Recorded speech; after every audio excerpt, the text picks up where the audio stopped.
अस्सलाम वालेकुम dear ladies, मैं डॉक्टर सारा आपसे मुखातिब हूँ। आज हम दौराने हमल खून में कमी की सबसे बड़ी वजूहात डिस्कस करेंगे कि प्रेगनेंसी के दौरान हामला खातून में अगर खून की कमी है तो उसकी सबसे बड़ी वजह क्या हो सकती है। सबसे पहले आपको ये जानना जरूरी है कि प्रेगनेंसी के दौरान खून की कमी नहीं होनी चाहिए।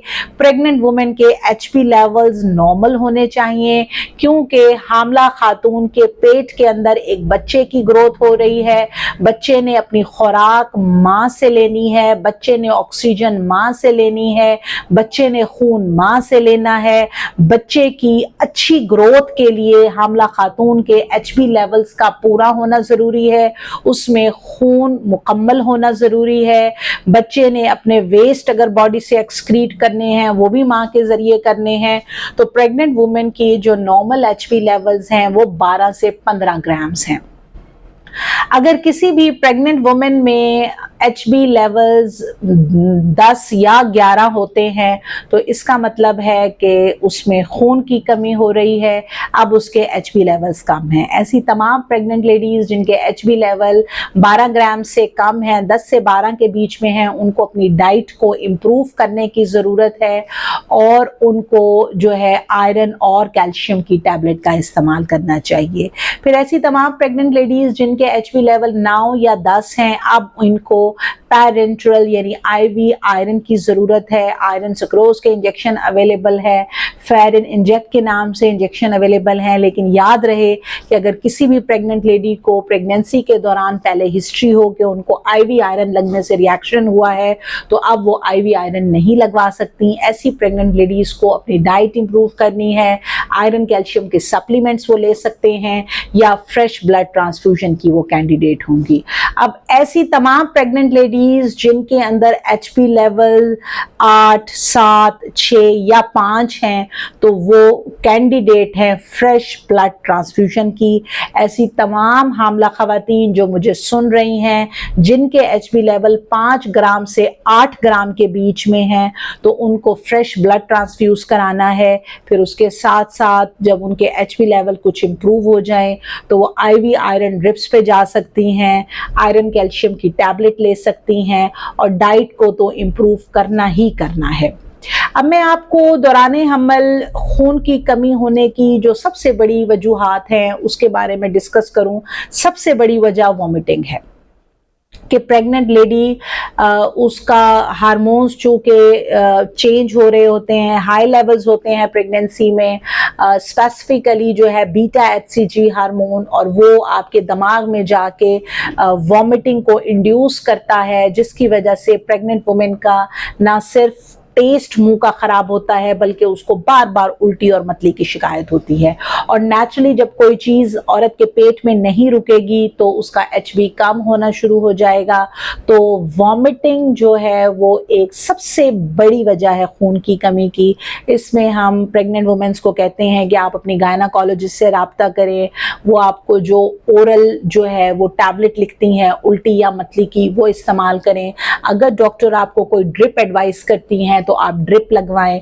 और इसके साथ आपने मुंह से खाना बंद नहीं करना, आप वक्फे वक्फे से थोड़ा थोड़ा करके खाते रहें, वो हजम हो जाए तो थोड़े वक्फे के बाद फिर कुछ ले लें।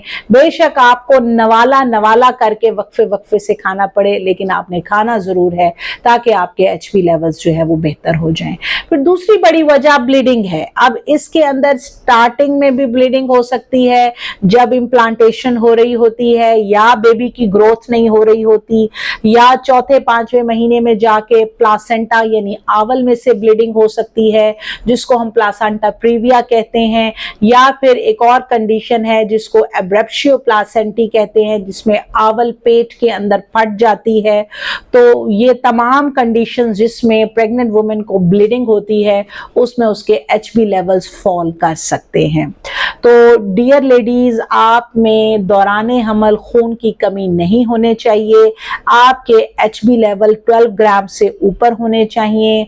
इसके लिए डॉक्टर आपको CBC का टेस्ट है, सीरम फेरेटिन लेवल्स आपके हैं, बाज़ दवा HB इलेक्ट्रोफोरेसिस के टेस्ट है, ये एडवाइस करती हैं। डॉक्टर आपको खून की कमी को चेक करने के लिए जो भी टेस्ट एडवाइस करें वो आप टाइमली ज़रूर करवाएं, अपनी डाइट को ज़रूर बेहतर करें और डॉक्टर की हदायत पर अमल करें। यहाँ जाते जाते मैं आपको क्विक थोड़ा सा डाइट के बारे में बताती चली जाऊं कि दौरान हमल आपने प्रोटीन को अपनी डाइट में शामिल करना है। ये हमारे मेजर बिल्डिंग ब्लॉक्स हैं। प्रोटीन आपको अंडे से मिलेगा, गोश्त से मिलेगा। अब इसमें छोटा गोश्त है, बड़ा गोश्त है, चिकन है, फिश है, एग है, ये अपनी डाइट में शामिल करें। Fresh fruits and vegetables, it's a great source of, big source of iron. इसके अंदर पालक है, मेथी है, ग्रीन लीफी वेजिटेबल्स हैं, आपके पल्सेस दालों में सुर्ख लोबिये की दाल है, फ्रूट्स के अंदर आपके अंदर सेब है, अनार है, नट्स बड़ी इंपॉर्टेंट चीज है जो आपका बिग सोर्स है फाइबर का भी, आयरन का भी और दूसरे मल्टीविटामिन्स का भी।